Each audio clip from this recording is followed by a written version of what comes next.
Carolina. Usted es la directora del conjunto.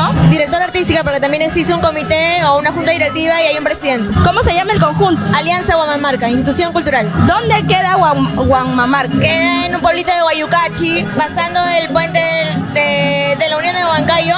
Viene Guayucachi, dentro del mismo está Huamamarca. ¿Cuánto tiempo de afirmación tiene este conjunto? De fundación lo tiene desde 1979, si no me equivoco. Había un transcurso de fundadores que ya no bailan. Luego se reintegró en el 2012, donde los herederos, que vienen a ser los hijos, los sobrinos de los fundadores, comienzan ya a unirse nuevamente y renacer en la Alianza Huamamarca. Caballero, buenas tardes. ¿Cómo te llamas? Franco. Ítalo. Álvaro, Jacobo me llamo. ¿De qué parte del Perú eres? Huancayo, del centro. Lima. De Huancayo, de Huamamarca. Del Callao, Chipo Callao. ¿Cuánto tiempo llevas bailando guay? ¿Cuánto tiempo? Ya 4 años. Desde pequeño bailes antiguo con mi mamá. ¿Cuántos años tienes participando en este conjunto? Llevo 12 años bailando guaylas. ¿Cuánto tiempo llevas en el conjunto? El conjunto llevo 5 meses, 6 meses. Es una sensación muy bonita bailar el bailas. ¿Y cuáles son los requisitos para integrarse al conjunto? Para integrarse al conjunto tiene que tener mucha perseverancia, bastante ganas de aprender, la disponibilidad del tiempo, responsabilidad y lealtad al conjunto. ¿Y dónde se tiene que presentar para poder participar? Nosotros ensayamos